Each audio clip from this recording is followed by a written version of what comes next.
In his first letter to the Corinthians, what is Paul saying about homosexuality and how should we be applying that today? Are those who are gay or lesbian outside of God's kingdom? I don't think so. Keep watching to find out why.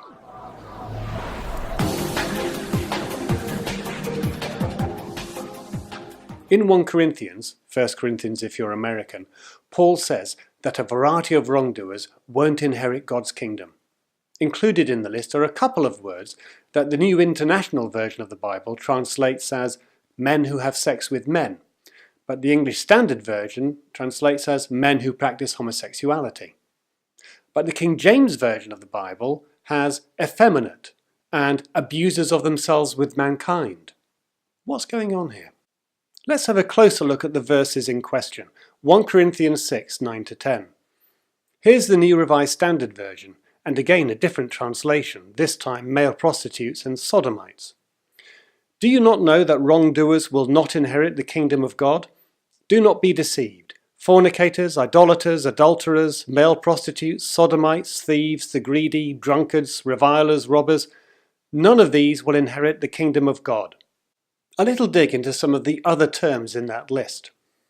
Fornicators translates pornoi, a word which particularly suggests the use of prostitutes, which was widespread in Roman times. Idolaters, those who worship pagan gods and goddesses. Adulterers translates moikoi, and has a narrower meaning than in English. Legally, only sleeping with someone which violated honour was adultery. So sleeping with slaves or prostitutes who had no honour wasn't adultery.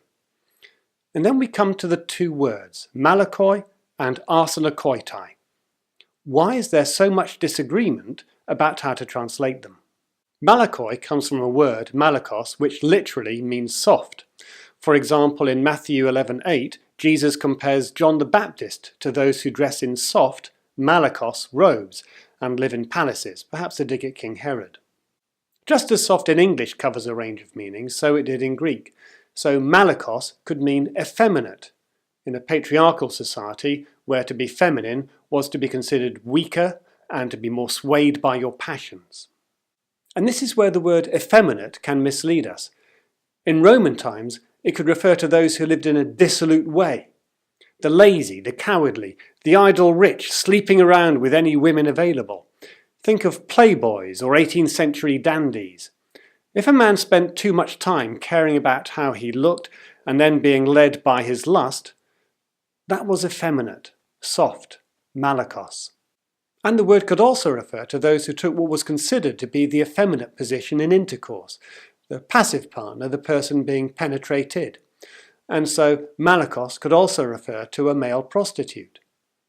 So malakos is a broad term linked to what was seen as unmanly vices, which is perhaps why one of the very first English versions of the Bible translates it as weaklings.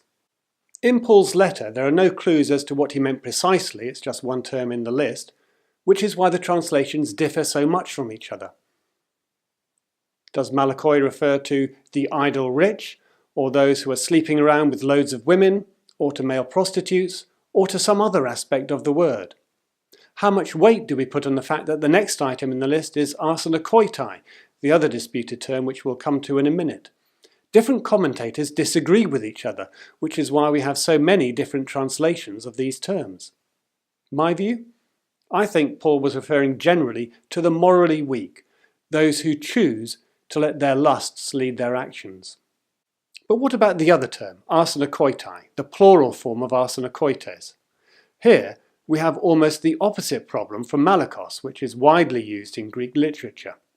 Paul's use of the word here is the earliest we have on record, and it was only infrequently used afterwards, and often when it was used it was quoting Paul anyway.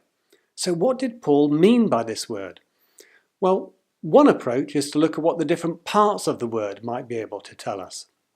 Arsenokoites has two halves. Arseno comes from a word meaning male, not man, and that's significant, and koites comes from a word meaning bed. But in Greek, as in English, bed was sometimes a euphemism for intercourse. In fact, this is where the word coitus comes from. So this would suggest a male bedder. But working out meaning this way is dangerous. A cupboard doesn't necessarily have cups inside. The chairman of the board doesn't necessarily refer to an item of furniture. And as for butterflies, another approach is to try to work out where the word came from.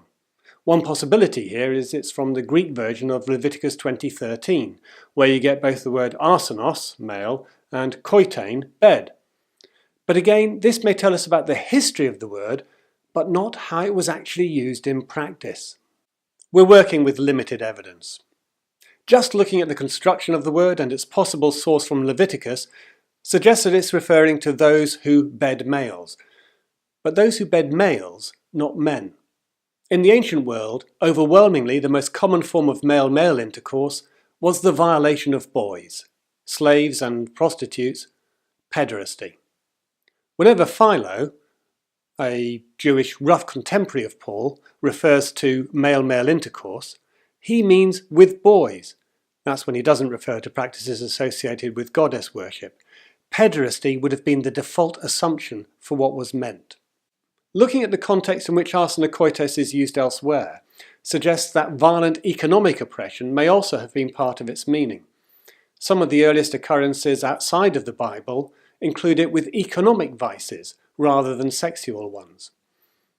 Given the slave trade in boy prostitutes in the ancient world, perhaps this isn't surprising. Pederasty as the meaning is also suggested by other early Christian literature, which also includes lists of vices similar to those in Paul's letter, but use the word paidophoria, child corruption, to refer to pederasty. Here's a selection spanning the first 4 centuries. The Didache, a teaching manual from around the beginning of the 2nd century. The Epistle to Barnabas, a 2nd century letter. Justin Martyr, another 2nd century writing. Clement of Alexandria, around the beginning of the 3rd century. Athanasius, writing in the first half of the 4th century. And Gregory of Nazianzus, writing in the second half of the 4th century. Notice that these are general lists that sum up a wide range of wicked activities broadly. Pederasty was so common that it appears as a main item in many lists. You could sleep with other people's wives, adultery. You could sleep with prostitutes, sexual immorality. And you could sleep with boys, child corruption, pederasty. And I think that's what Paul is referring to when he uses the term arsenokoitai, male bedders. Bedding males means violating boys. Where does that leave us? We don't have enough evidence to be entirely sure what Paul's talking about. But in my view, there's a strong argument that in Paul's sights were those who were morally lax, including sexually, and those who abused boys. And if Paul is talking about pederasty, the violent rape of slaves and boy prostitutes, then again, what Paul is writing about is far away from committed, loving, faithful relationships. What Paul was condemning in his letter to the Corinthians has got nothing to do with what we're talking about today. Remember to subscribe to the channel, and you can find links to resources and scholarship at bibleandhomosexuality.org. Thanks for watching.